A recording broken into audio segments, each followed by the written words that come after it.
Is your brand's message failing to resonate with your audience? So I see this a lot where brands know their why, they know their purpose, they've got years of experience, but it still feels like they are speaking a different language from their audience. And the reason for this is you know too much. Now, the curse of knowledge is a real thing, and actually what it does is you don't understand how much you actually know as a professional in your industry. And trying to unlearn all of that in order to understand what it's like from somebody who isn't in your position is kind of the journey you have to take when you're doing your messaging, when you're writing things to speak to that audience. Because sometimes you don't even realize you're doing it. You'll be using words relative to your industry, but your audience doesn't even have a clue of what that word actually means if they try and unpack it.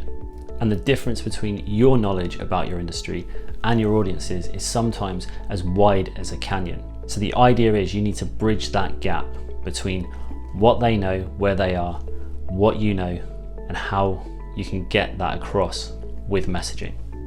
The only effective way to bridge that gap is to talk to them where they are with the problems that they are facing, using the language that they understand and that they can relate to.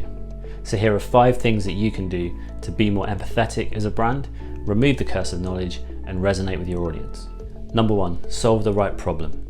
Now, one of the things with the curse of knowledge is you can sometimes think that your solution is easily understood by your audience. And they might be in a place where they think their problem is one thing and you are articulating it in another way. So what you want to make sure you do is you want to get into their shoes. You want to understand who they are. You understand what their pain points are, but you also need to make sure that when you talk to them about those pain points, it's talking to them in a way that they understand. Because a lot of people won't understand your industry as best as you can. So if you show up with a problem that is jargon heavy, or even doesn't have to have too much jargon, but just enough that it confuses your audience, you're going to lose them like that. So make sure you've done your research and you understand who your audience is, what their pain points are, and that you solve that and explain it to them in messaging that makes sense. Number 2 is to know the emotional core of that problem. Now, most businesses sell to the external problem. Most people buy because of an internal problem. So for example, an external problem might be something like your lawn is untidy. It might be that you need a new computer. It might be that you need a new coffee machine. The internal problem with those might be you're upset that your lawn is the most unkept on the street. You're frustrated that your machine can't do the work you need it to when you need it to do it because it keeps doing the loading colour wheel of death. It might be that your coffee machine has been broken for a while and therefore you are struggling in the mornings to get into the routine that you normally have. So the internal problem, that internal pain point, is the thing that you want to try and communicate. And if you can show that you empathize with your audience in that point, you create a connection that is really strong, that a lot of your competition will be doing or speaking to. So for example, if we were to take the lawn example I previously said, the people who were feeling upset about the fact that their lawn is the most unkept on the street, an example of talking directly to that problem in some kind of messaging, whether it's on a website or in an ad, would be no longer feel like the odd one out on your street. Be proud about your front lawn. These messages are going to connect with that emotional point inside that's actually causing them to feel pain, because the untidy lawn isn't the thing that's making them feel the pain. The feeling of pain comes with the fact that everyone else has tidy lawns.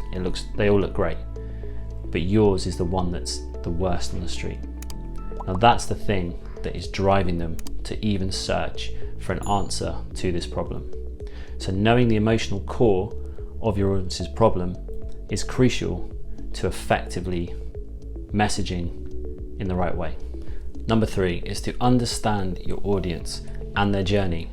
So what are the steps that they take with regards to your product, your solution, and the problem they have? What are the steps they need to take in order to purchase from you, buy from you, whatever it is, whatever the end result is, whether it's signing up for a newsletter, whatever it is, what is the journey they have to take? You need to know this intrinsically, otherwise You could be setting up things up with regards to messaging, landing pages, email campaigns that are completely missing the mark, or they're reaching people at the wrong stage of their journey. And in fact, they're just not ready to take that next step. And this comes down to just knowing your audience so well that you know the lead time of your target audience. How long does it take for them to go through the journey? You know, if it was buying a car, the lead time might be anything from 6 months to a year. So if you've got that planning time, you can develop content from those different parts of the funnel. So from awareness to consideration to decision, you can create content every step of the way. But you also can watch and see where this particular prospect is throughout their journey. So showing up where they are in their journey and giving them content that's relative to them is a really great way, again, to create empathy, rapport, connection, and resonate with them in a way that just makes sense for that audience. Hit that like button if you've enjoyed the video so far, and comment below which brands have made you feel like they understand you more than anyone else. Comment below. Number 4 is to keep your message simple. Now, in order to be memorable, in order to actually resonate with your audience, you want to be simple. You want to be focused, it needs to be concise, and it doesn't want to be overloaded with unnecessary jargon from your industry. Jargon that people are going to have to use some kind of Google search or a dictionary to try and work out what this word means. You don't have time, nobody has time. You've got a certain amount of seconds for somebody to just switch off if they're not interested. So you need to catch them, you need to speak to them where they are, and you need to do it in a way that is simple, that is focused, and is concise. So look through your messaging and just take out anything that is too jargon heavy, that is too complex, that has too many roll-on sentences. Just keep it focused and keep it simple. Number 5 is to take a walk in their shoes.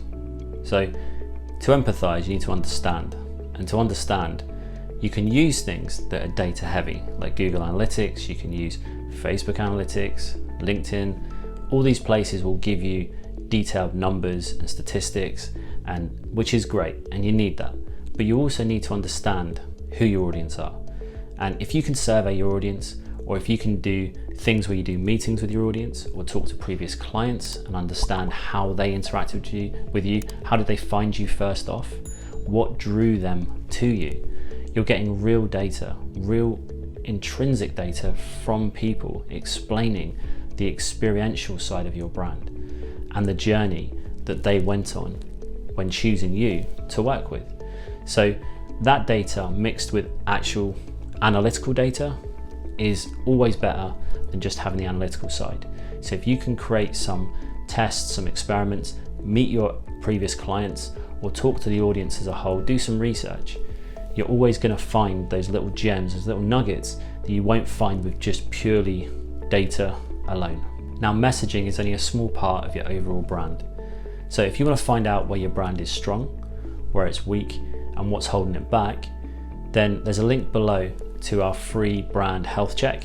And this is 25 questions. It takes about 4 minutes, and you get a free personalized report at the end of it that will tell you where you're strong with your brand, where you're weak, and what you could improve on. So if you're interested in that, there is a link in the description below. If you've enjoyed this video and you'd like to see more, please subscribe using the button below and hit the bell notification so that you're notified every time a new video drops. Videos come out weekly, and they're designed to help you unlock your brand's potential so you can stand out from the competition and create impact. Have a great week, catch up soon, and keep those brands unified.